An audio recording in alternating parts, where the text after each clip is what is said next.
and we don't become traffic Nazis, and that's the purpose of it. That's not the purpose of what we do. But what we do is we do want to slow people down and get it reasonable. We were in the top third for the number of fatality accidents per capita in Georgia last year. I don't want to be there this year. We're in really good shape right there on that. So if everything finishes out this year the way it's been going, we're going to be in a good place as far as, safety on the roadways. And that's what we're trying to improve. But when you do traffic enforcement, a lot of times it's not just about traffic. Most of the time it's not about traffic. It's about people seeing the blue lights, deciding this ain't the community they want to come and bother. We had one guy that actually stole a car, burned up a car. He decided to go back to Athens and Oconee and steal stuff because he saw too many blue lights down here. That's what he told us. That's what I want, I want the crooks to stay somewhere else and let the good people have good folks down here and do what they're supposed to do. Anybody else? Janet? Well, first I want to say I don't oppose the tax increase. I think that we have a lot of demands on the county, and I applaud your ability to keep the budget even. But I do understand at points in time it has to increase, and I understand that. My concern is that the sheriff's office is getting the increase. The increase in the budget goes to the sheriff's office. I understand the importance of public safety, but I feel like the EMS service is also a public safety function. I think our volunteer fire departments are a public safety function, and to me it just doesn't seem fair that we're going to have a tax increase and other people are getting paid increases, and then certain other people are not going to get those pay increases, and I think it should be more equitable. And I understand there's a limit of how much money. I'm sure if you could, you just give everybody pay raises, but we don't have the money. But I also think there's a fairness issue here. I also have a question, and I may have missed it, you may have already discussed it because I got here late. If the sheriff's doesn't meet the budget he thinks for the year, how does that affect his budget next year? So if he spends more money this year net than he thinks, will he have to spend that less next year? No, it won't affect next year's budget. Okay, and so then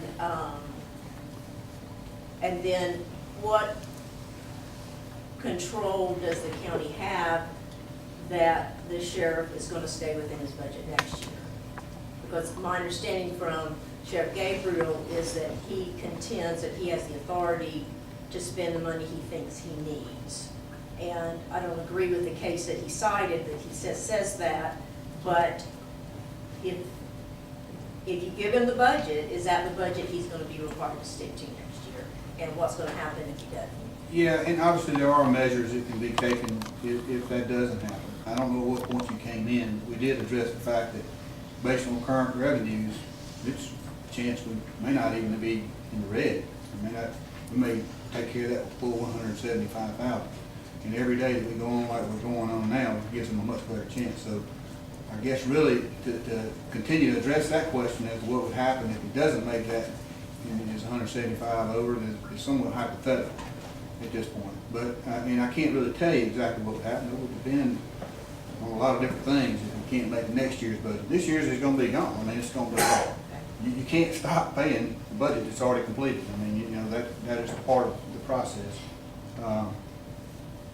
So there are measures, and as I recognized in our previous budget meetings, that's not where we're at. At least that's not where I feel like we're at. I think we're exactly where we need to be. I think we've identified what is required, and we've come up with measures to try to make that work. And we're trying to still exceed those measures and to the positive side, and that's what's happening. So that's where we're at. Until we get to a situation like that, I don't even like to talk about it, and to be honest with you, because it all is hypothetical. I can't tell you no more than if somebody come in there with a gun, if I would pull my gun out and kill them. I don't know. I can't tell you. It's hypothetical. Is the sheriff willing to stick to the budget he's given? Well, that's a loaded question. Because unlike many people's budgets, my budget has variables that you don't know. Including you being an attorney, you know how many times you see deputies sitting in court. Right. How many hours are those deputies going to be sitting in court next year? But those are things you have to figure in your budget. Right. But do you know how many hours they're going to sit there?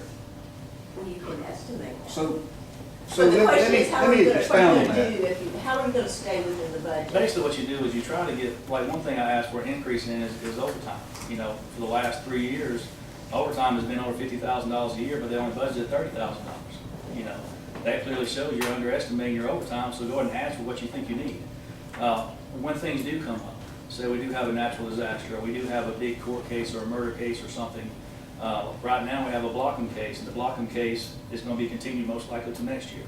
So most likely that would have cost us a lot of money in overtime for having extra people in the courtroom for security that we're not gonna have to pay now but we will have to pay next year. So that cost doesn't go away, it just gets moved to next year.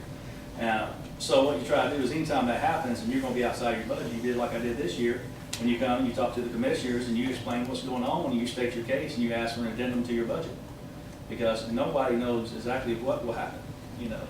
And when these guys come in and we have floods or we have something else, you gotta call people in and be on an extended emergency services, you still gotta pay them. But we can't predict what that's gonna be. Now, if everything goes perfectly next year and we don't have any major issues or major incidents, then yes, we should stay within budget. That shouldn't be an issue. But you can't predict what's going to happen. When something unpredictable happens, you come and you communicate with the commissioner and you tell them what's going on. And 9 times out of 10, the commissioners go, I understand why you didn't see that coming, you know. Right, Rain and falls out of the sky. I didn't get know. that, but I'm not, I guess I'm not concerned about if there's a natural disaster that requires a larger expenditure, I get that. Right. But my concern is just over what kind of cost-saving measures are there available to you or that you're willing to do if the income you think is gonna come in doesn't come in, or other things you thought were taken care of weren't taken care of. Because my understanding from your position is that you think this Saba case allows you to spend what you want to. That's correct. It says you Well- have to spend within the budget that the commissioners have given you. Right. And so if you, That and case so are actually you is committed to stay within the budget Yeah, that they give you? I will stay within the budget this year. I'm doing everything I can do this year to stay within the budget, you know. And I'm not giving up and saying, you know what, forget about it, we don't need to house anybody, you know. We're on track to make $382,000 this year out of the jail housing people. 2 years ago, they made $48,000. Well, that's good. So I can definitely say, if you want to look for improvements, there's some improvements. But the problem is, when you're doing something different, you can't look at your track history and tell you the best predictor of future behavior is past behavior. We don't have enough past behavior yet to really show a trend as far as proceeds from the courts and how things are going as far as housing inmates out for other people and things like that. Once you get enough time in, you can say, yes, I can make an educated guess saying this will be about whatever run every year. It's been this way for the last however long, you know. But we're trying to make predictions based off a department that was ran by someone else differently. They're not run the way I run it. The way I'm running it, it has different outcomes. We are writing tickets. We are trying to house as many people as possible. We are trying to proactively bring in proceeds and revenues to offset our costs for doing that kind of stuff. So I think the point is, I'm asking for the budget I feel like I can stay with it. I'm asking for the money I need to have for more folks. I'm asking for the stuff to cover as far as costs and electronics and other software issues and stuff like that. Make sure all that stuff's in the budget. So going into the budget, I'm asking for what I need. So if I get the budget I need, then yes, I shouldn't have an issue staying in. So you're committed to staying within that budget absent some natural Yes, disasters? absolutely. Dave, in my world, when things blow up, like you talking about, I understand that. Then we start looking at priorities, things we can do to trim off over here to make it work.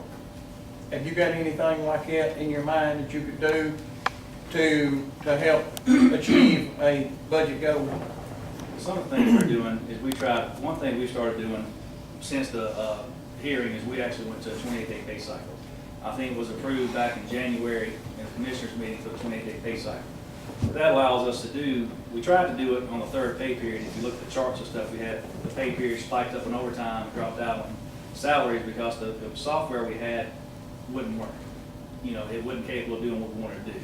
So we did a workaround, and what we're doing now is actually doing a paper timesheet where each day each person signs in, and then every 2 weeks, the first 2 weeks, they get a regular paycheck and they get an overtime paycheck every 28 days.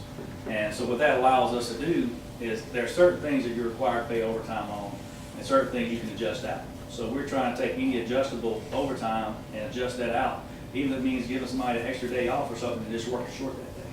And it helps to cut back on overtime costs and things like that. Now, the flip side of that is there's certain times you do have overtime costs. We've had 3 transports this week. One of them was a 14-hour transport to Alabama. One was down to Jackson a few times, and we only have 1 transport officer. So when you have 3 transports to do in one day, you got to tap into your deputies. So to put your deputies on a transport going somewhere else, so they're not on the roads over here. So we're multitasking people. We're using them for different things, you know, and trying to do everything we can to use everybody in each way we can. So we're already trying to do that. You know, we don't have people just sitting around not doing anything. Everybody that works for our department already has 2 or 3 jobs. Janet, just to back up and answer your question, I mean, I think you originally were talking to me about, and that's one of the reasons, part of the dialogue that you guys had is what I was trying to tell you is, you're asking me a question, what can we do? Well, you may not want to do anything. If you got a natural catastrophe that happened that contributed to it, you certainly wouldn't want to hold anybody, you know, at fault for that. But known things, and you try to predict the best you can with your budgets, and that's why you do it every year. You don't take the same budget and say it's always going to apply. There are always besides from year to year. And so you give it your best shot. Sometimes things happen. But what we don't want to do is add contingency for those unknowns, because that tends to get to be regular expenditures and just gets to be spent as part of the budget. So what you can do is, if it's overspent, you do exactly what we did. We'll budget for it, we'll put it back in there, and if it's over the next year, we'll put it as a revenue source, so we can keep stability. So, you know, your question, I mean, I just couldn't give you, and it's a hypothetical. Well, and it just seems like the other departments stay in their budget. I mean, maybe I'm wrong, but. Well, every year, I mean, I don't know that there's ever been a year that we haven't had a budget amendment for a department, but it's usually something that's explained. I mean, there's a reason for it. And if there's a reason, typically at least 3 out of 5 people are okay with it. So that's the key, is just what's the reason? Is it a good reason or is it not a good reason? You know, I think we did one for the rec department last year, and I didn't think it was a very good reason. Now we don't have the same rec director. So that's the way you manage that. Well, I do think our rec department is very important, and I think our library is important, and I think that's another way of preventing crime is by having things for kids to do. And I am kind of concerned that the library is not getting any increase in their budget. And I heard the comment tonight, and I appreciate anybody's comment for the board or myself that recognizes keeping the millage rate low, and it has never risen under my tenure. And that's why the digest has been going down. We're fortunate that the digest is actually going up a little bit this year, and I anticipate that happening again next year. But the budget has gone up. The budget's gone up. It hadn't been that we've been reducing everybody. We rearranged money. We took 5 people from planning and turned it into 1.5. You know, we did things and we redistributed. So if you look at, and we had 1% cost of what we consider to be a cost of living across the board increase for everybody. But other than that, we haven't had cost of living increases, but there's been merit increases. And I believe in merit increases. I believe if one person's doing better than the next person, this person needs a raise and this one don't. You know, I had a person tell me, I've been here for 20 years and I'm still making this. I said, well, what are you doing differently than you were doing 20 years ago? And they said, nothing. I said, well, that's why you're getting them money. That's the way it ought to work in my eyes. But the person that can come in there in 10 days and do twice the work of that person needs to make more. You know, so there have been increases everywhere. You know, and there may be those who watch this video right here and say, well, I didn't get one. Well, you need to be wondering whether or not you were that person that had done the same thing after 20 years. But if you look across the board, there have been increases. So that's even happened, even though we had a down digest and a down, you know, a decrease in the, I mean, I'm proud, that's pretty remarkable. But it comes with not just giving across the board increases, it's giving where there's merit. Well, I personally think you should have both. I think there should be some cost of living raise and then some people getting more. Well, and I say that there haven't been increases, but if you look at what people come in at, you know, if there's a person who comes in here, they do no better, typically they move on. Okay, so if they're stagnant, they're not performing, they're stagnant, they move on. Well, if you get somebody for a better rate, or a better person for a better rate, then you can hire somebody at a better rate. So I think cost of living, while it's not been across the board, cost of living sort of has happened too. I have a question that I am ignorant of. I know that you just mentioned the tax digest. How often do they reassess properties? I don't know how often they reassess properties. I know they've been dramatically understaffed. You know, we had 3 before I Janelle saw left. We've hired a part-timer back, but it's really not a matter, Wanda, of how often they reassess properties. Yeah, it does contribute to it, but there's a sales ratio study that's done every year. In fact, I may even have part of that here. Well, But- but but does the the state sales not ratio give study- you guidelines as to how often you have to do it? Well, they tell you if you're outside this ratio that I'm trying to explain Okay. to you, that you have to go back and do a reassessment. That's what I want. Okay, so that sales ratio is based on a 40 is perfect, okay? 40 out of 40 is perfect. Well, I think we were 38.8, so that means we were about 2.5% to 3% low. And primarily on our residential. We did a full scale, and if you're out too bad in the overall, you take into consider agricultural, residential, industrial, commercial. Okay, but if you're out too far on any one of those, then there's equalization problems, but there's also, but if you're out overall, and then you can go back, if one's worse than the other, the agriculture's worse than the other, you can just go and do a wholesale agricultural reval. You can have someone come in here, do across the board reevaluations on all agricultural properties, cost you a lot of money, but it's necessary. In fact, they'll force you to do it if you're outside that ratio. But What now what we determines have if is, you're outside the ratio? pardon? What determines if you're outside the ratio? If that sales ratio is outside of 2%, 10%, which is, if it's 36 or below, it's outside the ratio. Or if it's 44. I don't know or where the above. ratio comes from, is what I guess I'm not asking the right question. Well, the ratio, I think, is based on the 40% assessment values. Okay, so you base, the assessment value is 40% of the overall value, and I think that's why they use 40 as the 40%.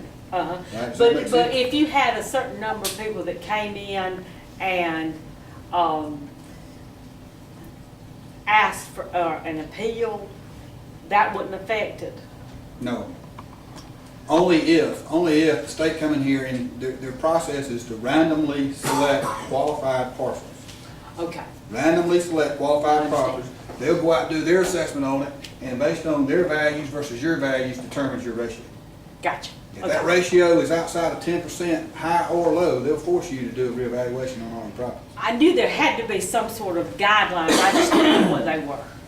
And I would tell you, with 2 people in that office, you ain't gonna be assessing many properties. All you really gonna be doing is keeping up with new properties that are added, and that's all you're gonna be doing. If you go to Clark County, they reassess properties every year, and they're probably got a 40 every year, and there's value in that. If you're too far out, if you happen to be one of the ones that's on the low end of that, fine. But if you're on the low end, Mr. Hubie's on the low end, then that means somebody else is on the high end. That might be me, and that's called equalization. Yeah. And that's what you don't want to have either. But think about what's happened is if you're 2.5% low across the board, that's a 2.5% increase in the residential portion of your digest, which is about 50% of it. So that's 1% that we really didn't even gain that we could have. So there's value in having the personnel to make that happen. 1% of our digest, or basically 1% of the value of our if that went up, we go 1%, what's that, 280,000. 280,000.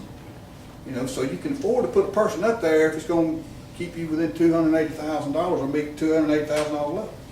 But typically, whenever they do reassessments, does the county contract that labor out to us? Yes. Yeah, that's what And I think the last one cost us $30,000.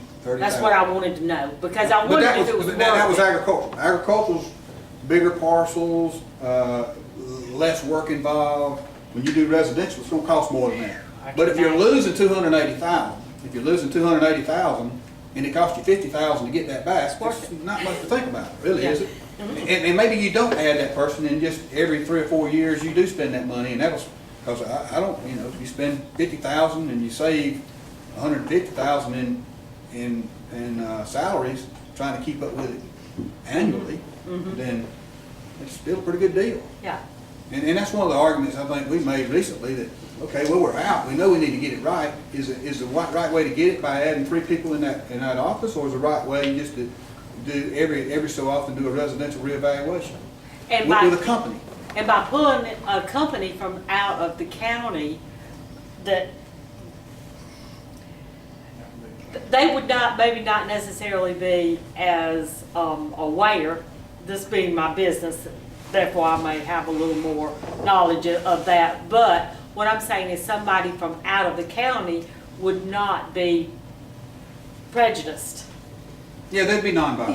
Yeah, that's, you get where I'm coming Yeah, from. But I think that they would be also consistent with the state, which determines the ratios to get it Right. back in line. Exactly. But the other downside on a political scale is if you do mass reevaluations, then your tax bill is gonna go up and it just don't look good. No. We didn't raise the millage rate, but your tax bill went up. Right. Well, I was gonna say, yeah, you can keep your millage rate real low if your value. So sometimes it's better to have that staff that's doing it incrementally every year instead of mass. You understand? Yeah, you do understand, you know. This may be French to everybody else, but I know you do. Mr. Chairman, I got a question. Somebody brought up that you could put taxes on cell phones. But the county, You can do what now? could you put taxes on cell phones in the county? Residents in the county? I'm not aware of that. I mean, I can look into it, Mitch, but I'm not aware of that. Billy, I know for a fact that because I live in Winterville, I had to fight AT&T on numerous occasions to make sure that they understood. This was not, I think this was under 911 rather than sales tax. But I had to repeatedly tell them I was in Oglethorpe County so they would. And you were successful. But- Good for but- you, because it was rare that anybody is successful. But the problem is, Wanda, we buy all of our cell phones, we get all our accounts at Verizon in East Athens. Wireless But I'm 911 things, we're hard-headed, losing you know out that. just like we're losing out on sales tax for point of delivery sales. Mm-hmm. You know, because they're gonna ask you, first thing they're gonna ask you is, where do you live? And you're gonna say Winterville, my zip code's 30683. Well, I got a car the other day and that's the first thing I said. I want Oglethorpe County Well, it to don't get matter my on a sales car tax. these days, since TAVT, that doesn't Yeah. apply anymore, because you're gonna think I'm making this up, but I'm not. I was sitting on a local government advisory committee with the Department of Revenue, and when they were going over TAVT, I brought this out. I said, you know, we're at a disadvantage, because before, we were having people who were buying vehicles. I had a person, his name's Paul Thompson, some of you know him. He lives on Mitchell Farm Road. Him and his wife both bought a brand new vehicle the same day from the Dodge place in Athens.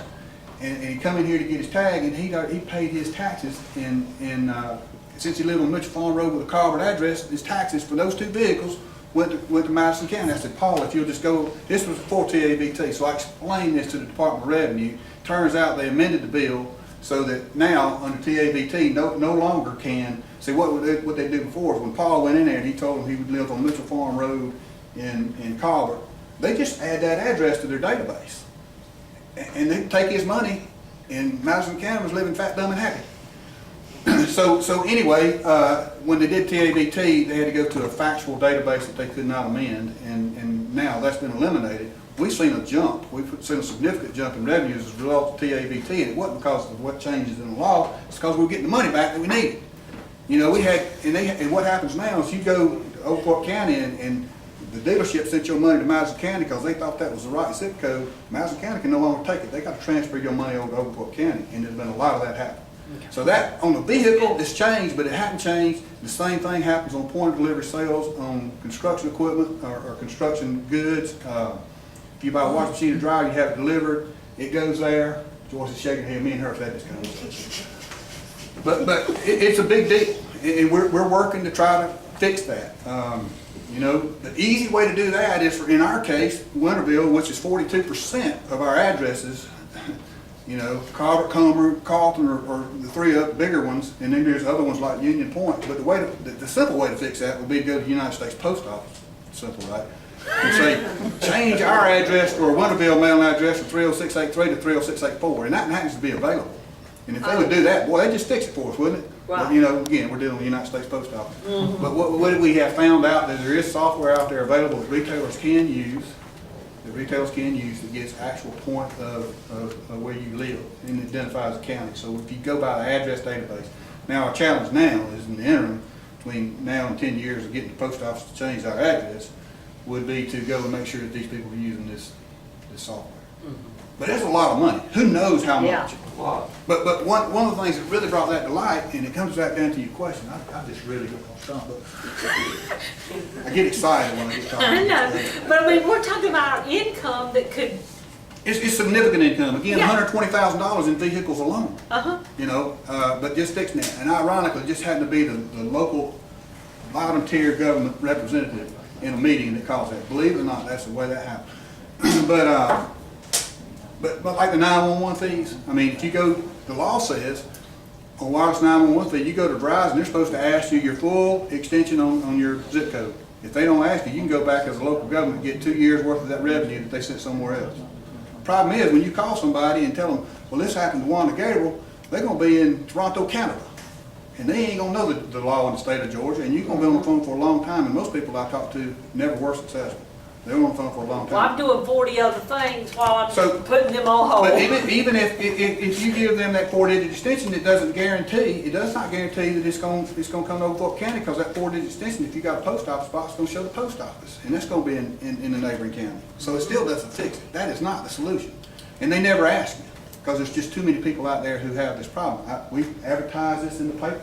Yeah, We've done a lot of things and brought it to people's attention, but we gotta change either the zip code, or we gotta change the way retailers identify folks on point of delivery sales to get our money. You know, we get 41% of the sales tax, of the regional average sales tax collected back to Oglethorpe County. Part of it's because we're paying it in somewhere else, but part of it's because we're not getting what we deserve, not we're getting what is due to us. You know, that's part of the challenge. There's two challenges there. One is to fix what is deserved to us, what is owed to us, and the other one is to create businesses so we can spend our money locally. And we have policy to generate growth around where the money should be spent. Well, this is a little cell phone comment when she was talking about, he was talking about taxes on the cell phone. Because our phones we have, we buy a phone card every month, and we should pay $1.75, I think it is, for 911. Well, I'm sure Clark County is keeping that $1.75, because they don't ask us for a zip code or nothing, so we're paying money. Anybody who does that is paying money into. Well, I think on those prepaid wireless, I think there's a fee attached to that wherever you buy it at, so we do get that back now. I mean, that was a law that was changed that helped fix that. So regardless of where you live, it's where you purchase that phone. They get the, Yeah, so if you get it at the Red Rabbit, or if you get it at Minute Save, then you're gonna be paying it here. And if you live in Clark County, you're gonna be paying it here. So it's wherever you buy that prepaid wireless phone. that's just it. I don't think some of the county has cards for, like that, where you buy the cards. Am I making sense with that? Yeah. I'm sorry, go ahead. I'm sorry. Yeah, This yeah. Millage is 1% local option tax. Like if you buy something in Clark County, and you tell them you live in Oglethorpe County, the tax comes in, does that 1% come to Oglethorpe County? It's or 3 not? pennies, Darrell. There's a local option sales tax, which is, you know, it's there forever. And then the 2 pennies of educational and the local special purpose local option sales tax. Okay. So there's 3 pennies. So every penny, every dollar you spend up there is 3 cents you're losing if it goes to Clark County. If you buy a wash machine, or you buy building materials, if you think about all the building materials for the building that took place on the eastern end, on the western end of our county, Clark County, I would venture to say more than half of that probably had sales tax that went to Clark County instead of Probably. Oglethorpe County. Probably right. Because it had a, you know, it had a Winterville address, you know, Pinewood Hills, Pine Ridge, Colbert. But what I'm saying is that if that 1% Millage money, does it stay in Clark County? Yes. So they, Well, unless, somebody, if I go buy a car in Clark County, they charge me 7% on it, right? if you buy cars, like I said before, since TAB took effect, it's gonna be the physical address where you live. It ain't gonna be that zip code anymore. But if they send the tax money to Oglethorpe County, like it should be done, It should be. do they send all 7%, or they get to keep that Well, 1%? they send all 3%, the other 4 goes to the state. Oh, okay, okay. There's 3 cents goes local, and then So it's, they don't get to keep that 1 cent? no, they don't get to It's keep it. Millage money. They don't get to keep it. Okay, I'm just curious about that. No. Mrs. Smith got a question. I'm sorry. I got a question. You know, every so many years, we remodel our courthouse, or we remodel our jail.